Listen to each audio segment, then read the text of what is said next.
여러분 안녕하십니까? 화요일 아침 뉴스투데이 경남입니다. 먼저 오늘의 주요 뉴스입니다. 하동군이 알프스 하동 프로젝트 관련 예산 5억 원을 군의회 심의 없이 집행한 사실이 밝혀져 시민단체가 공익감사 청구 운동에 들어갔습니다.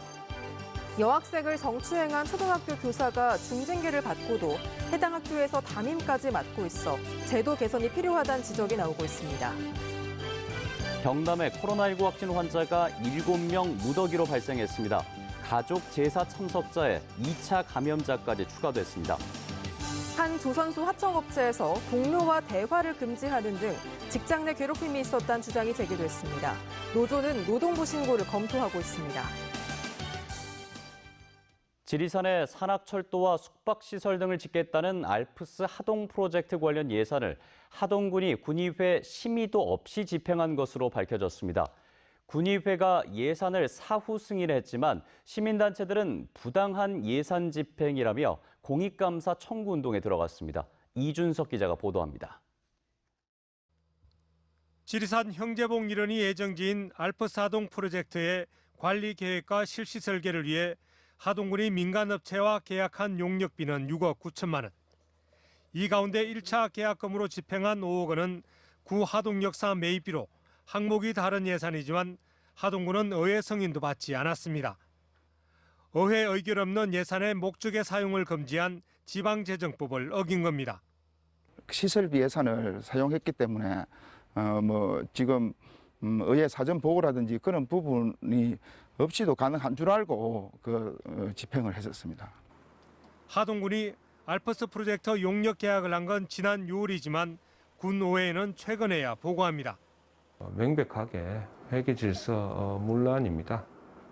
그래서 정말로 집행부에서는 이번 일을 계기로 더욱더 반성하고 군의회는 최근 용역비 5억 원을 편성한 제2차 추경 예산안을 5대4의 찬반 표결 끝에 승인합니다. 이미 계약하고 집행한 예산이라 되돌리기 힘들다는 이유입니다. 지리산 산악열차 반대 대책위는 하동군이 낭비성 예산을 불법 편성하고 군의회는 사후 승인으로 묵인했다며 감사원에 공익감사를 청구하겠다고 밝혔습니다. 지방재정법을 어겨가면서까지 불법으로 이용해서 추진하는 이 사업이 과연 군에서 얘기하는 하동의 100년의 미래를 보장할 수 있을지 의문이 들고, 이에 대해 하동군은 자체 감사를 진행해 예산을 목적의 사업에 사용하고 사전 심의를 받지 않은 알프스 프로젝트 담당자들을 경징계했다고 밝혔습니다. MBC 뉴스 이준석입니다. 경남의 한 초등학교 교사가 자신이 가르치던 여학생에게 성추행을 하고 중징계를 받은 사실이 뒤늦게 알려졌습니다. 그런데 알고 보니 이 교사는 중징계를 받고도 해당 학교에 계속 남아서 담임까지 맡고 있는 걸로 확인됐습니다. 이재경 기자가 취재했습니다. 경남의 한 초등학교. 지난해 8월 이 학교 6학년 담임교사 A씨의 성비위 신고가 경찰에 접수됐습니다. A 교사가 자기 반 여학생을 지도하는 과정에서 가슴에 얼굴을 비비는가 하면 학생의 옷 속으로 손을 넣어 신체 일부분을 만졌다는 등의 내용이었습니다. 하지만 경남교육청은 신고 접수 후 2달이 지나서야 해당 교사를 담임 직무에서 배제하는 등 초기에 이뤄져야 할 가해자와 피해자의 즉시 분리 조치부터 소홀했습니다. 수사기관에서 피해 학생의 진술이 없어가지고 성사안으로 판단을 할 수가 없어서 수사 개시 통보가 없었기 때문에 저희가 바로 직위 해제를 할 수가 없었습니다. 이후 A 교사에게는 중징계인 강등 처분이 내려져 정직 3개월과 승진 제한 조치 등이 취해졌습니다.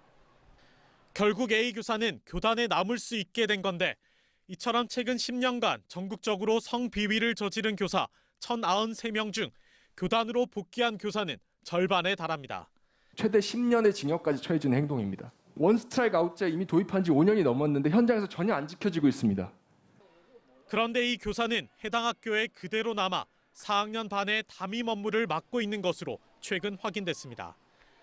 경남교육청은 피해 학생이 이미 졸업했기 때문에 추후 접촉으로 인한 2차 피해는 없을 것이고 코로나로 원격 수업 중인 상황이어서 학생들과의 접촉도 많지 않아 담임교사 복귀에 문제가 없을 것이라고 판단했다는 입장입니다. 하지만 이 같은 사실이 문제가 되자 교육당국은 해당 교사를 다시 대기 발령할 방침이라고 밝혔습니다. 성비위로 징계를 받고도 교단에 남은 교사들이 최소한 담임 업무는 맡지 못하도록 제도 개선이 시급하다는 지적이 나오고 있습니다. MBC 뉴스 이재경입니다.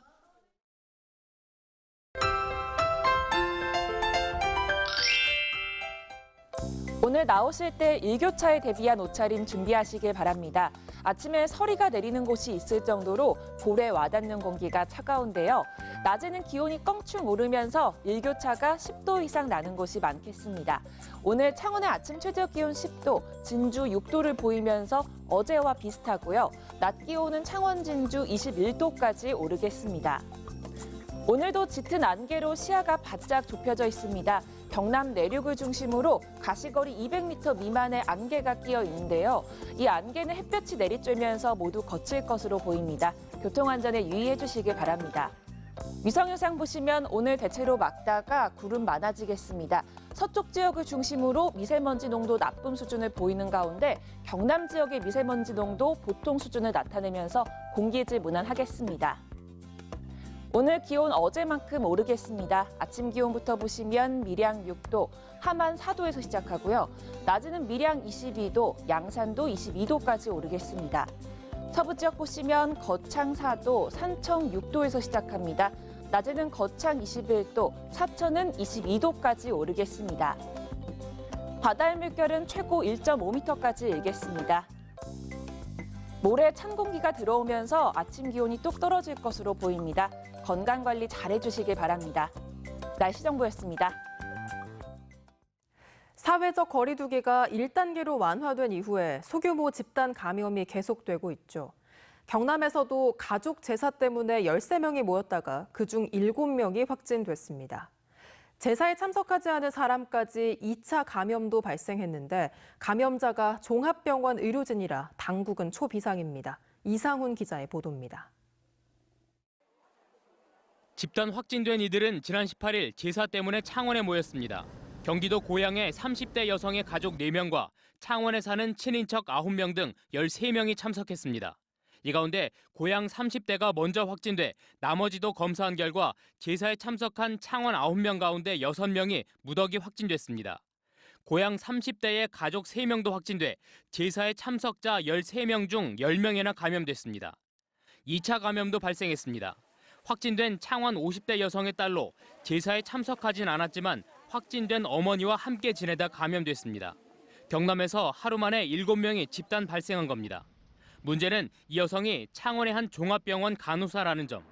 간호사는 인후통 등 첫 증상이 25일에 나타나 보건당국이 초비상입니다.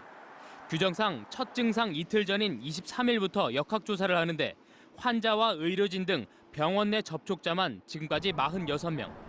이 중 15명은 음성으로 나왔고 나머지 31명은 조사를 하고 있습니다. 의료진의 확진에 따라서 우리 도와 또 창원시 보건당국 그리고 질병관리청과 함께 지금 현재 병원에 대해서 취할 수 있는 모든 조치들은 현재 취하고 있는 상태입니다. 여기에 집단 확진된 가족 중 일부가 지난 18일부터 첫 증상이 있었다고 진술해 확진일과도 일주일이나 차이가 납니다. 그 사이 접촉자와 동선 노출자가 많을 수밖에 없어 N차 감염 환자가 대거 나올 수 있습니다. 2차 감염으로 확인된 점을 주의 깊게 보고 모든 역량을 동원해 역학조사를 진행 중에 있습니다. 질병관리청 경남권 질병대응센터 역학조사관 2명을 지원받아 보건당국은 해당 병원의 일부 환자를 1인실로 옮기는 등 병원 내 추가 감염을 막기 위한 방안을 마련 중인 한편 집단 감염된 일가족의 접촉자와 동선 노출자 파악에 주력하고 있습니다. MBC 뉴스 이상훈입니다. 한 조선소 하청업체에서 직장 내 괴롭힘이 지속적으로 이루어졌다는 주장이 나왔습니다. 동료와 대화를 금지했다는 다소 황당한 내용인데 하지만 직장 내 괴롭힘을 판단하는 명확한 기준이 없어서 작은 업체일수록 조사는 고사하고 신고조차 어려운 상황입니다. 부정석 기자입니다. 지난 2월 조선업 하청업체에 입사한 방혜숙 씨는 입사 직후 선임으로부터 황당한 요구를 받았습니다. 규정이라며 다른 동료와 말을 섞지 말고 퇴근 후 사적으로 만나지 말라는 겁니다. 실제 이를 지키지 않을 경우 다른 동료나 관리자가 자신의 업무를 감시했다고 말합니다. 해지고 나서는 다음 날에 회사에 지장 주니까 모임도 가지 말고 어디도 가지 마라. 누굴 만나는지 보고해라. 퇴직한 다른 직원도 동료끼리 자판기 커피도 먹지 못하고 밖에서도 동료 간의 모임을 하지 못하게 했다고 진술했습니다. 금속노조 조선업 하청업체 지회가 전현직 노동자 82명에게 설문조사한 결과 응답자 33명 가운데 28명이 직장 내 괴롭힘이 있었고 이 중 14명은 감시나 통지를 당했다고 답했습니다. 하지만 직장 내 괴롭힘을 판단하는 명확한 기준이 없어 조사는 고사하고 신고조차 할 수 없는 사항입니다. 이 노동자가 문제 제기를 하게 되면 다른 하청업체에서 일하기 힘들어지는 거죠. 그렇기 때문에 노동자들이 이 문제를 참고 견딜 수밖에 없는 그런 조건이 있습니다. 이에 대해 해당 업체는 일방적인 주장일 뿐 사실과 다르다고 밝혔습니다. 오히려 정당한 업무 지시를 했는데 선임의 지시를 따르지 않았다고 말합니다. 관장이 정당한 안전보호구 착용이라든지 밀폐구역 가스 측정을 이렇게 잘못한 부분이라든지 이런 부분에 대해서 이렇게 이야기를 하면은 오히려 관장한테 대들고 무시하고. 노조는 직장 내 괴롭힘과 관련해 노동부 등의 신고를 검토하고 있습니다. MBC 뉴스 구정석입니다. 투데이 경남입니다. 2020 우리 동네 미술 주민협의체 회의가 오늘 오후 2시 통영 동피랑에서 열립니다. 바르게 살기 운동 사랑의 드림 사업이 오늘 오전 8시 30분 합천군 삼가면 일대에서 열립니다. 산청 지리산 도서관 개관식이 오늘 오후 3시 산청 지리산 도서관 2층 시청각실에서 개최됩니다. 밀양아리랑 소리꾼 역량 강화 사업이 오늘 오후 2시 밀양아리랑 전수관에서 진행됩니다. 제69주기 거창 사건 희생자 제32회 합동 위령제가 오늘 오전 10시 30분 거창 사건 추모공원에서 마련됩니다. 지난 20일 열린 도의회 제4차 본회의에서 경상남도 도세감면조례 일부 개정 조례안이 통과됨에 따라 도내 외국인 투자기업의 취득세 감면 기간이 10년에서 15년으로 늘어납니다. 개정안엔 외국인 투자기업의 취득세를 당초 10년 동안 50에서 100% 감면해서 15년 동안 100% 감면하도록 하는 내용이 담겼으며 감면율은 지자체 조례에 따라 다릅니다. 충남 천안에서 고병원성 조류 인플루엔자가 검출되면서 경상남도도 특별 방역에 들어갔습니다. 도는 항원 검출 지점 반경 3km 내 지역을 다닌 축산 차량을 추적해 산청과 창녕 농장 3곳을 소독하고 철새 도래지의 야생조류 분변 검사와 인근 농가 360곳의 예찰을 강화했습니다. 진주시 채용비리 의혹과 관련해 진주시민행동이 진주시장과 전현직 공무원, 선거캠프 관계자들을 검찰에 고발했습니다. 진주시민행동은 어제 창원지검 진주지청 앞에서 가진 기자회견에서 조규일 시장 선거캠프 관계자들이 청원경찰 등으로 채용되고 전현직 진주시 고위공무원들의 자녀가 공무직이나 청원경찰로 근무하는 것과 관련해 채용 과정에 부당한 청탁이나 직권남용이 없었는지 검찰이 엄중히 수사해달라고 요청했습니다. 환경단체인 창원물생명시민연대가 창원시가 마산 해영신도시 개발 계획을 세울 때 공사비 3,400억 원 회수에 연연하지 않아야 한다고 밝혔습니다. 시민연대는 입장문에서 마산 해양신도시는 모든 시민의 공간이 돼야 한다며 아파트나 오피스텔 등 주거시설을 줄이고 마산 구도심 상권과 상충되지 않도록 개발 방향을 세워야 한다고 제안했습니다. 하동군 의회가 어제 지방세법을 개정해 화력발전의 지역자원 시설 세율을 인상해달란 대정부 건의안을 채택했습니다. 하동군 의회는 다량의 오염물질을 배출해 심각한 피해를 발생시키는 화력발전의 지역자원 시설세는 원자력 발전의 3분의 1 수준에 불과하다고 지적했습니다. 오는 30일 창원 마산 해양신도시에서 열릴 예정인 마산 국화작품 전시회 온라인 사전 접수 결과 차량 4,600대가 접수해 목표치의 절반에도 미치지 못했습니다. 코로나19 확산 예방을 위해 차량 이동식으로 관람 방식을 바꾼 창원시는 하루 최대 1,000대씩 총 10,000여 대를 목표로 하고 있으나 4,600대 접수에 그쳤으며 오는 29일까지 전화로 추가 접수를 받을 예정입니다. 잇따른 재해로 함양군의 농작물 재해보험 가입이 늘고 있습니다. 함양군의 농작물 재해보험 가입률은 지난 2017년 23%에서 2018년 25.3%, 2019년은 34.6%로 매년 가입자가 늘고 있으며 이상저온과 서리, 집중호우 등으로 재해보험 가입이 는 것으로 분석됩니다. 거창군이 검토한 시설관리공단 설립 타당성이 미흡한 것으로 용역 결과 나왔습니다. 거창군이 지방공기업평가원에 의뢰한 설립 타당성 용역에서 4개 분야 13개 사업 가운데 9개 사업이 법정 요건을 확보하지 못했고 관광체육시설의 관리 주체가 이원화돼 효율성이 떨어지는 것으로 분석됐습니다. 창원지법 마산지원 형사 1부는 출마 후보를 돕기 위해 지지자들에게 음식을 제공한 혐의로 재판에 넘겨진 도의회 더불어민주당 이상인 의원에 대한 1심 공판에서 벌금 130만 원을 선고하고 함께 참석자 섭외와 예약을 맡은 2명에게 각각 벌금 100만 원을 선고했습니다.